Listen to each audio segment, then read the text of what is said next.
ত্রয়োদশ জাতীয় সংসদ নির্বাচন আন্তর্জাতিক মানের করতে ৪ মিলিয়ন ইউরো সহায়তা দেবে ইউরোপীয় ইউনিয়ন। মঙ্গলবার প্রধান নির্বাচন কমিশনার এএমএম নাসিরউদ্দিনের সাথে বৈঠক শেষে এসব কথা জানান ইইউ রাষ্ট্রদূত মাইকেল মিলার। আগামী মাসে ইইউ এর প্রাক নির্বাচনী পর্যবেক্ষক দল আসবে বলেও জানান তিনি। প্রধান নির্বাচন কমিশনার এএমএম নাসিরউদ্দিনের সঙ্গে সাক্ষাৎ করতে মঙ্গলবার সকালে রাজধানীর আগারগাঁও নির্বাচন ভবনে যায় ইউরোপীয় ইউনিয়নের ৬ সদস্যের প্রতিনিধি দল।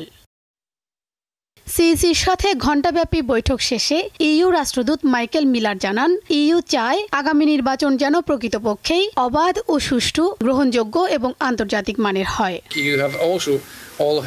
ইউরোপীয় ইউনিয়ন চায় বাংলাদেশ আন্তর্জাতিক মান বজায় রেখে জাতীয় সংসদ নির্বাচন করুক।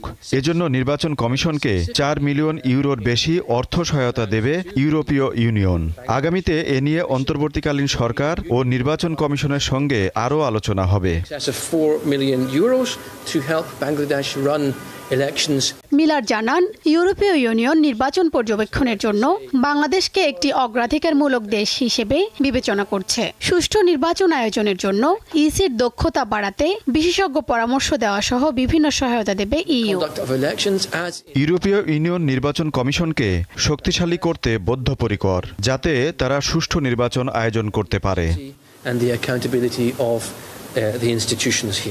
ভোটার এডুকেশন ও দেশীয় পর্যবেক্ষক সংগঠনগুলোর সক্ষমতা বৃদ্ধিতে সহায়তা করার পাশাপাশি ভুয়া তথ্য প্রতিরোধেও কাজ করবে ইইউ।